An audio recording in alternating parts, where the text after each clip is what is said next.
What's going on out there, everybody? Welcome to another Addicted Fishing podcast. Skeleton crew tonight. Very. Just Jordo and I A-team. in-house. Let's call it A-team. No, I'd say this is the reserve A-team. When you're in trouble, yeah, you know who to call. This is the A-team. Yep. We got producer Hayden in this podcast, replacing producer Clint. Thank God. I hope Clint hears this. Oh, he's gonna, because he's supposed to be listening to these. these. A little nicer to look at across here. Yeah, he's probably not so He's bitchy. not mouth breathing, and you know, all you ever see is the back of Clint's throat. You know. Yeah. Oh, and with his head down on his cell phone when he's supposed to be producing, you know. But yeah. Anyways, we are in studio. We're knocking these things out for you guys last week. I hope you guys got a chance to check out the podcast we had with Captain Jeff Wickersham from the WDFW. That was a really cool guest. We had an awesome live feed with him. Afterwards, you can check that out on our Addicted Fishing YouTube channel. It is up there. If you say, you know, I think it says like conversation or discussion with a game warden. But as we kind of keep going forward, we didn't get anybody in this week, but we're going to really try to bring in a lot of these guests. If you guys have suggestions and ideas that we want to get out, I do want to do a little call out right now that if you are a hatchery worker, we kind of want to get some of these guys that are maybe running some of these hatchery complexes that are possibly listening to this podcast, or if you know one, we'd love to get one in here to kind of give people the ins and outs of what goes in. I mean, people just think salmon swim up, you bonk them, you grab the eggs, you spawn them, and that's it. That is a big thing, and especially we've done a lot of podcasts about the broodstock programs and how the volunteers for that operate and how the system operates, but we've never talked to anybody else that's on the other side of the scene.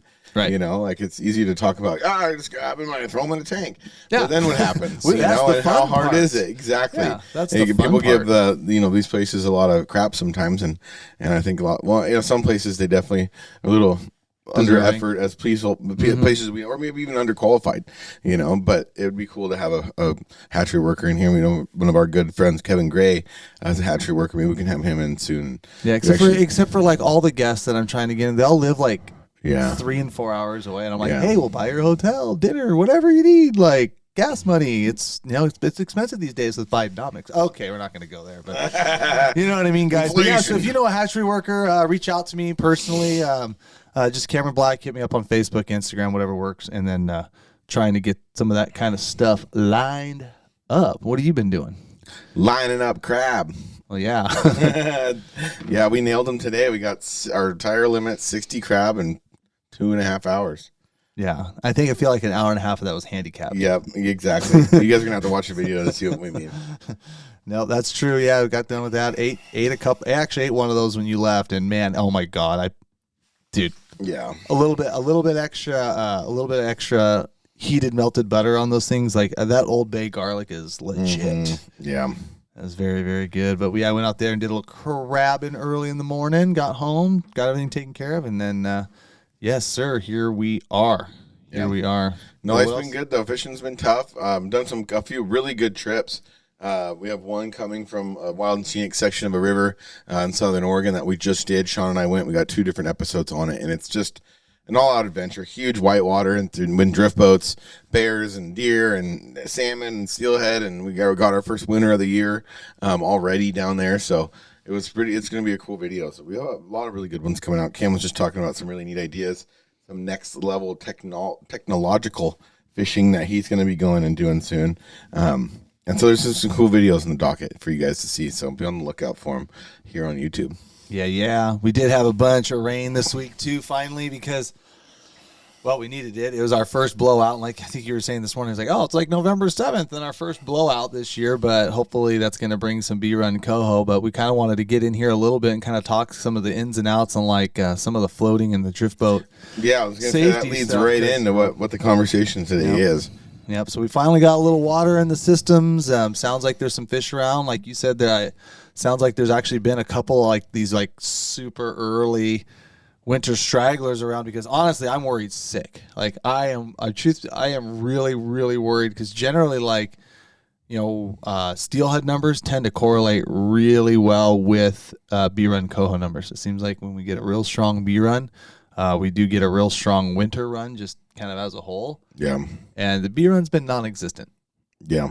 I mean, literally non-existent. And I mean, here's the thing. Okay. Oh, well, I caught 20. Okay.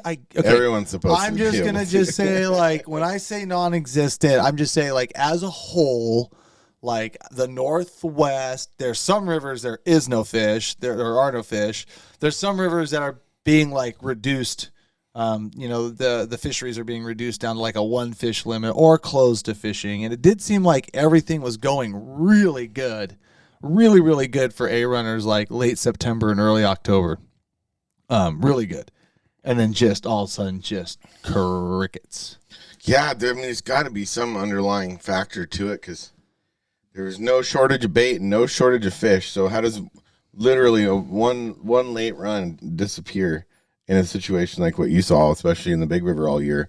It's very, and not just in your home river, but for 50, 60, 100 miles around, it's tough. There's not a lot of fish. But now there's a lot of water.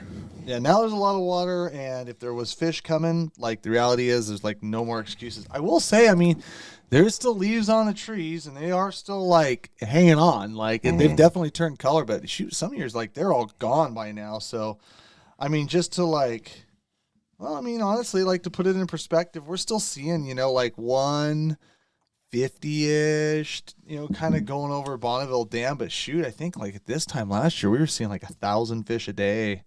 And I'm just checking the dam counts right now too. So it just kind of definitely shows that there are a lack of some fish coming in, but still trickling in nevertheless. But yeah, I've already saw, just kind of cruising the interwebs just a few days ago. I actually saw like some of the first rafting incident where a guy pushed a raft up underneath a laydown, underneath the sweeper. Yeah. And popped up on the other side, rolled the raft, had his life jacket on, it sounds like. Fortunately, got himself out of the situation. One of those things where he's, the most scared I've ever been. And then looking at some of the pictures, kind of looking at it and not really seeing that it wasn't it didn't seem to be in one of those areas that, now I'm playing Monday morning quarterback, hindsight 2020, of course, but it didn't seem like to be in one of those situations where you couldn't like get a raft to the side, like one of those runs that you get committed to at the top, and then at the bottom you like find a sweeper. Could have been a matter of inexperience. I'm not assuming, and I'm not assuming anything. I don't know this person. I can't even remember who it was, honestly, for the life of me. But it seemed like a situation that probably shouldn't happened. Just whereas, like, there was an expression in whitewater kayaking, wood kills. Like wood in these rivers, and this time of year especially, because you have some storms coming in. You have leaves that could still be on the tree. You have a lot of potentials for a lot of stuff laid on. We had our first blowout of the year. Like the riverbanks are getting hit by high water and high current for the first time. No more seasonal high waters move more wood or obstructions or debris than the first ones. Yeah. And the first high waters that you see. And even if it compiles of a bunch of small ones, that's almost more dangerous even than a log. More stuff to get stuck on, things that build bigger log jams. And I think if you take anything from this podcast today, especially if you are learning or would you call yourself inexperienced, anywhere under 5 to 6 years of rowing experience, I would call inexperienced. And the main point of the story is guy had his life jacket on. I don't think we're the best examples all the time here to dictate on doing so. I always wear mine in big rivers or heavy whitewater situations. But if you're learning, I think if you take anything from this live feed, it's to wear your life jacket, because that is going to save you a lot of hassle while learning. Yeah. And, I've been in situations multiple times. I've personally only flipped a raft twice. One was resurfing Oak Springs, and I was steering, or one was running Rainy Falls on the Rogue River. That was a hard flip. And then the other one was completely unexpected on my home river. I was out there and high water came up and smashed it, a lot of these rivers can get very, very big rapids when the water starts to climb, and flipped end over end, hit a wave so big that it flipped me backwards in a 15-foot raft, and was swimming before I knew it. So, and I had my life jacket on both times and made it out of every situation. So, especially fishing, that's the biggest thing. Have those life jackets on. It's basis rule number one, other than looking good. Oh, for sure. I mean, to be fair too, like when I flipped my raft, I flipped it on my home. Well, Yeah, my home river, whatever. I mean, one that I have floated a million times in a spot that never should have, like, really never should have flipped in. Like, never could have backwards, one-armed, blindfolded. In the dark. In the dark. Like, it should never, ever have flipped there. And then, like you said, I mean, just to be fair, up until that incident, like, if it was kind of 50-50 on life jackets. I mean, we're not the river. This in particular river doesn't have any like class 3 ratings. I believe like under like over a class 3 rating, you're required on the river. You're required to have a PFD. Required to have PFDs on clients. But believe it or not, it's actually not required. In Oregon, it is illegal as a I don't know if it's not a misdemeanor. It's a you get a ticket in any river that if you go through anything class 2 and above without a life jacket, you can get a ticket. If you're on camera. Okay, so maybe in class 2. Yeah, I mean class 2 and above, you have to have a life jacket on going through the rapid legally. Yeah, which is funny to me because it's like I guess people want to die, they want their civil liberty. But you know what I mean, like, well, people do stupid stuff. But back to you, kind of like these rivers in particular. These are still party rivers. People were dying constantly because they were out drinking in the sun and not wearing a life jacket, jumping in and not coming back up. Well, I mean, and then you got people that vacation and they don't. And to be fair, it's going to happen this time of year too, and it's sad because it happens so much where. And it especially seems like this time of year, a lot of guys are flocking into the rivers. You know, they're full of salmon. Guys that maybe don't fish all the time, and then they show up and the water's a little high, and they get swept off their feet waiting, or they put a pontoon where they shouldn't. But I mean, yeah, my good buddy. Oh, I'm sorry. Go on. No, go ahead. My good buddy. My good buddy Coulter. Some of you might know him, but good buddy Coulter. He's this is a good prime example of stuff like this. The guy that goes to the river a ton, fishes a ton, got a raft, and started going every day. And within a couple of years, flipped, within 1 or 2 years, flipped like 2 or 3 times, in bad situations because he's jumping out of his skill level. You know what I mean? Mm-hmm. Not that he wasn't skilled enough to be fishing that area. It was he hadn't put himself in those situations enough to understand how your raft works, how you work, how your own brain works, how your motor skills work under pressure. You know what I mean? And that's a big thing is just being able to keep your cool in those situations, Like, well, and like going back to where I flipped mine raft, like it was just a situation where like I had basically rode through like what you would want to call a rapid. It was a riffle, and just dropped. It was a boil, and I just dropped the sticks down and just said, "Oh yeah." I was actually just kind of squaring up and kind of thinking about fishing the next run that was just kind of coming ahead. Usually just kind of pull over river left, and I was just kind of floating down the middle. And honestly, I had a little extra water that I didn't want in the boat, and I had a little bit heavier guy that I didn't really want in the back. And next thing you know, the weight shifted, he shifted, and frickin' the boat was up in the air, and I hit the water and came up on the other side. Just, I mean, instantly. Yeah, there's and nothing thank God. quite like the feeling. And I hope not everybody feels this, but there's nothing quite like the feeling of when you're underwater and it dawns on you, you're like, shit. That happened. I don't. To this day, I'm actually in the freaking water right now. Right. To this day, when the raft flipped open over, I kind of vaguely remember like going towards the water, but I do not remember hitting the water, coming up on the other side. I remember like having my you're just in the moment, adrenaline, whatever. But I just remember holding on to the side of the raft and then just looking at it like, where am I? How the hell? And then also it's like, oh God, where are my guys? I mean, thank God I had that day. Like I said, I was like 50-50 at that time. Mm-hmm. Water was low. Didn't matter. Yeah. And thank God we put on life jackets. One of the life jackets didn't necessarily fully pop open. Like it only came up like half his side, and he was the bigger guy. If you're listening, you know what I'm saying. It is what it is. But like it didn't like fully Velcro pop. And fortunately in the spot, like I said, we were kind of done. We were past the boil, past where anything could have been real hazardous. It was deep. I mean, you only need water deeper than 5 feet to kill you. Yeah. So the reality was, it was deeper than that. Really short.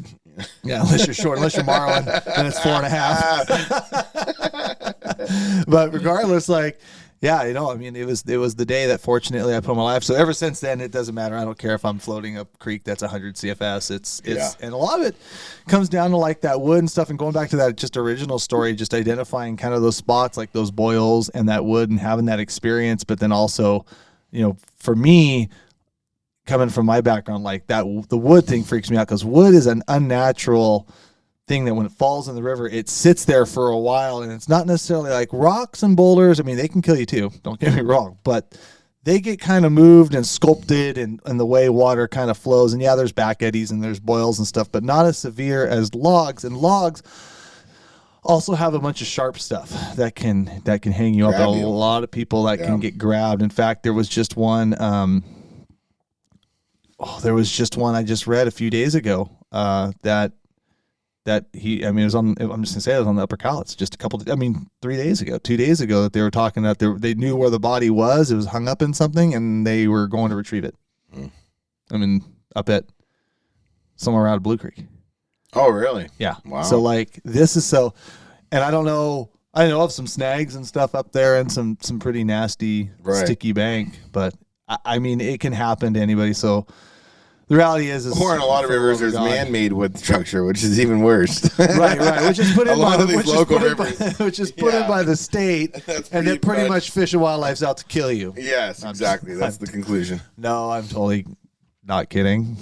Yeah, kill you and your bank account. They're not out to kill you, but they don't really care that you're fishing it. So the reality is, guys, if there's one lesson, just kind of talking about this right now, it's like rule number one: wear your life jacket. Jordan, for heaven's sakes, you've rafted, whitewater guided, for all your life, and you flipped. Yeah. I mean, I flipped on. Worst thing you can do is be comfortable. Yeah. In any situation, and where you get hurt is the places you notice a lot more inexperienced rafters and drift boaters and rowers have less crashes than. At times, the people that do it the most, that pin a drift boat when they shouldn't be really running a drift boat on those sections anyways, is because they got so confident and so comfortable that they eventually, had a you run a rapid 10 times, and if you do it perfectly every single time, you're good. Until that one time, right at the stop of the rapid, you just take one more little bump to the side, and it puts your nose somewhere else, and then all of a sudden it just cascades from there. So. No pun intended. Yeah. But either way, guys, we hope you guys have a safe and enjoyable winter season. Oh, and the water's freaking cold too. Yeah. Well, we're gonna be doing a live feed you guys about this and going on for about an hour and a half or so. So, definitely be tuning in to that, or go check it out on the YouTube channel. There'll be somewhere on there, and you come and enjoy it. Yeah. As always, guys, we appreciate you guys tuning in. Be sure to check out the Addicted.Fishing. We're going to be doing some winter drops. We're getting close to holiday season and all that good stuff. So appreciate your guys' support there. I think there's still a very few items from the drop. I mean, Hayden's nodding at me, yes, but the keeper of the store, the real keeper of the store, we know how it is. But there's still some really cool items on there, guys, and we appreciate your support. And like I said, hatchery workers, many of you guys, complex managers, shoot me a message and let us know what guests you guys want to get on here. And we'll see you on the next one.